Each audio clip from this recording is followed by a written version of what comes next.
Hello friends, പ്ലാന്റിന്റെ മറ്റൊരു sale വീഡിയോയിലേക്ക് എല്ലാവർക്കും സ്വാഗതം. അപ്പൊ നമ്മുടെ അഡീനിയം പ്ലാന്റ്സിന്റെ തന്നെ അഡീനിയം പ്ലാന്റ്സ് റിലേറ്റ് ചെയ്തിട്ടുള്ള ഒരു വീഡിയോ ആണ് ഇന്നത്തേത്.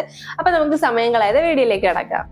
അപ്പൊ ഇന്നത്തെ കുഞ്ഞു വീഡിയോയിൽ പറയാൻ ഉദ്ദേശിക്കുന്ന വേറെ ഒന്നുമല്ല, നമ്മുടെ കയ്യിൽ നിന്നാണെങ്കിലും വേറെ പുറത്തു നിന്നാണെങ്കിലും അഡീനിയം പ്ലാന്റ്സ് വാങ്ങിക്കുന്നവര് ഫേസ് ചെയ്യുന്ന കുറച്ച് കാര്യങ്ങളാണ്. അപ്പൊ നമ്മളാണെങ്കിൽ പോലും നമുക്ക് പ്ലാന്റ്സ് സ്റ്റോക്ക് വരുന്ന സമയത്ത് പ്ലാന്റ്സിലുള്ള ഫ്ലവേഴ്സ് വന്നിട്ട് ചെറുതായിട്ട് വാടിയിട്ടായിരിക്കും വരുന്നത്. അതേപോലെ ഇലകൾ പൊഴിഞ്ഞു പോകാനുള്ള സാധ്യതയുണ്ട്, ബഡ്സ് പൊഴിഞ്ഞു പോകാനുള്ള സാധ്യതകളുണ്ട്. അപ്പം നമ്മുടെ കയ്യിൽ കിട്ടുമ്പോഴാണെങ്കിലും മാക്സിമം ഈ ഒരു പ്ലാന്റ്സ് ഒക്കെ ഇത്രയും ഫ്രഷ്നെസ്സിലാണ് നമുക്ക് കിട്ടിയിരിക്കുന്നത്. പക്ഷെ ഇതിനകത്തുള്ള പൂക്കളൊക്കെ നമുക്ക് പൊഴിഞ്ഞു പോയിട്ടുണ്ട്.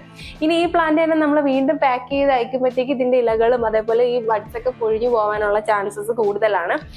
ഈ അഡീനിയം പ്ലാന്റ്സ് പൊതുവെ അങ്ങനെയാണെന്നല്ല, പക്ഷെ നമുക്ക് ഇങ്ങനെ ദൂരെ നിന്ന് വരുന്നത് കൊണ്ടിട്ടുള്ള സ്ട്രെസ് കാരണം, അതേപോലെ നമ്മൾ ഈ വെളിച്ചമൊന്നും ഇല്ലാതെ ഒരു ബോക്സിൽ അടച്ചു വിടുന്നതിന്റെ ഒരു സ്ട്രെസ് കാരണമാണ് ഈ പ്ലാന്റ്സിന് മെയിൻലി ഇങ്ങനെ വരാനായിട്ടുള്ള കാരണം. ഇത് ഡെസേർട്ട് റോസ് എന്നാണ് അറിയപ്പെടുന്നത്. ഒരുപാട് സൺലൈറ്റ് ഒക്കെ ആവശ്യമുള്ള ഒരു പ്ലാന്റ് ആണ്. അപ്പൊ നമ്മൾ ബോക്സിലൊക്കെ ഒരുപാട് ദിവസം ഇരിക്കുമ്പോഴത്തേക്ക് ഇതിന് സൂര്യപ്രകാശം ഒന്നും കിട്ടാതെ വരുമ്പോഴത്തേക്ക് ഇതിന്റെ ഇലകൾ പൊഴിഞ്ഞു പോവുകയാണ്. ഇത് ഇലകളും പൂക്കളും ബഡ്സ് ഒക്കെ പൊഴിഞ്ഞു പോകുന്ന വഴി ഇതിന്റെ സ്ട്രെസ് റിലീഫ് ചെയ്യുകയാണ് ചെയ്യുന്നത്. പക്ഷെ എല്ലാ രീതിയിലും ഇലകൾ പൊഴിയുന്നത് അങ്ങനെയാണെന്നല്ല, നമ്മുടെ പ്ലാന്റ്സ് അയക്കുമ്പോൾ ഉള്ള കാര്യമാണ് പറയുന്നത്. അല്ലാതെ നിങ്ങളുടെ കയ്യിൽ നിൽക്കുന്ന പ്ലാന്റ്സ് ഇലകളും പൂക്കളൊക്കെ അഴുകി പോവുകയും പ്ലാന്റ്സ് അഴുകി പോവുകയൊക്കെ ചെയ്യുന്നത് വേറെ റീസൺ കാരണമായിരിക്കാം. നമ്മൾ പ്ലാന്റ്സ് അയക്കുമ്പോൾ ഉള്ളൊരു കാര്യമാണ് പറയുന്നത്. അപ്പൊ അങ്ങനെ ഇലകളൊക്കെ പൊഴിഞ്ഞിട്ട് നിങ്ങളുടെ കയ്യിൽ കിട്ടിയാൽ നിങ്ങൾ വിഷമിക്കേണ്ട ആവശ്യമൊന്നുമില്ല. പ്ലാന്റ്സ് അങ്ങനെ തന്നെയാണ്. ഒരു 2 ആഴ്ച അല്ലെങ്കിൽ 3 ആഴ്ച കഴിയുമ്പോഴത്തേക്ക് അതിന്റെ ഇലകളും പൂക്കളൊക്കെ പഴയതുപോലെ പുതിയ ഇലകളൊക്കെ വന്ന് പൂക്കൾ ഉണ്ടാകുന്നതായിരിക്കും. കാരണം എന്ന് പറഞ്ഞാൽ നമ്മുടെ അഡീനിയം സെയിലിന്റെ ഫസ്റ്റ് വീഡിയോ കണ്ടു കഴിഞ്ഞാൽ തന്നെ നിങ്ങൾക്ക് മനസ്സിലാവും. ഞങ്ങൾക്ക് വന്ന് പ്ലാന്റ്സ് നമ്മൾ ഇതിനെക്കുറിച്ച് ഇത് എത്ര ദിവസം നമ്മൾ സാധാരണ പോട്ടിൽ നമുക്ക് അങ്ങനെ ഇരിക്കും.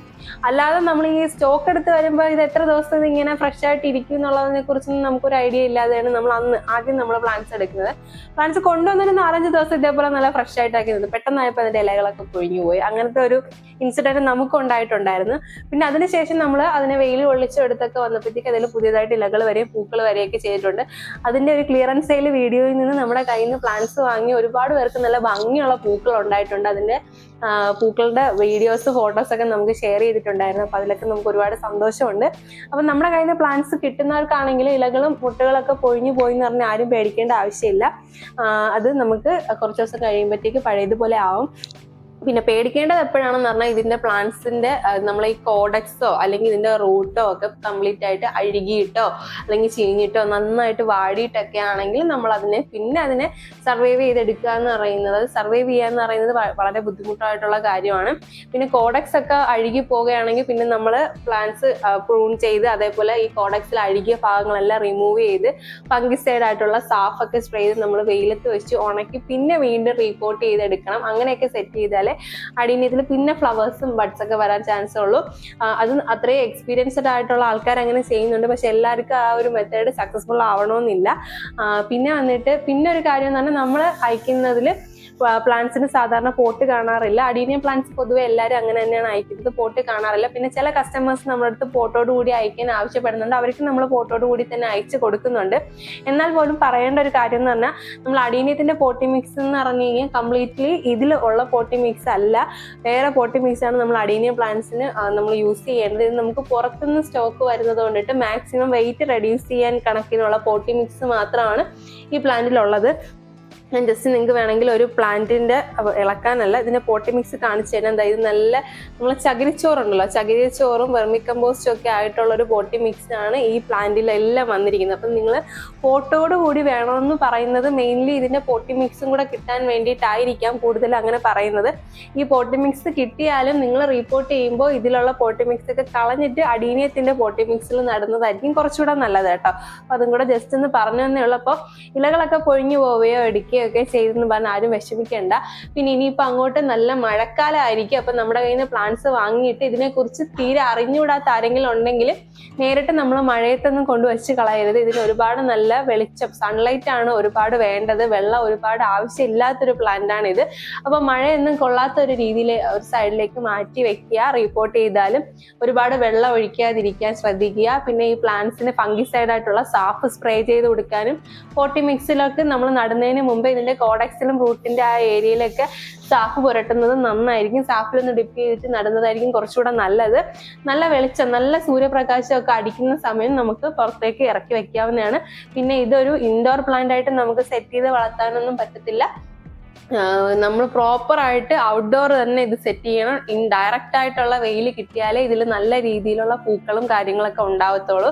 അപ്പൊ ഇനിയിപ്പോ മഴക്കാലത്ത് നമ്മളെ പ്ലാന്റ്സ് വന്നിട്ട് ഒരു ഷെയ്ഡഡ് ആയിട്ടുള്ള ഏരിയയിൽ മഴയൊന്നും കൊള്ളാതെ മഴവെള്ളം കെട്ടി നിൽക്കാത്തൊക്കെ രീതിയിലുള്ള ഏരിയയിലേക്ക് നമ്മൾ മാറ്റി വയ്ക്കുക. ചെടിച്ചട്ടിയിലേക്കൊക്കെ വെള്ളം കെട്ടി നിൽക്കാത്ത രീതിയിലേക്ക് മാറ്റി വയ്ക്കുക. പിന്നെ ഇത് നമുക്ക് വരുന്ന പ്ലാന്റ്സ് എല്ലാം ഗ്രാഫ്റ്റഡ് അഡീനിയംസ് ആണെന്ന് നമ്മൾ പറഞ്ഞിട്ടുണ്ട്. ഈ ഒരു കോഡക്സിന് മുകളിലോട്ടുള്ള ഭാഗമാണ് ഗ്രാഫ്റ്റഡ് അഡീനിയംസ്. ഇവിടെ നിന്ന് വല്ല പുതിയ ബ്രാഞ്ചസോ കാര്യങ്ങളോ ഒക്കെ വരികയാണെങ്കിൽ നമ്മൾ അതിനെ പ്രൂൺ ചെയ്ത് വിടുക. കാരണം ഇത് നോർമൽ അഡീനിയത്തിന്റെ കോഡക്സ് ആയിരിക്കും.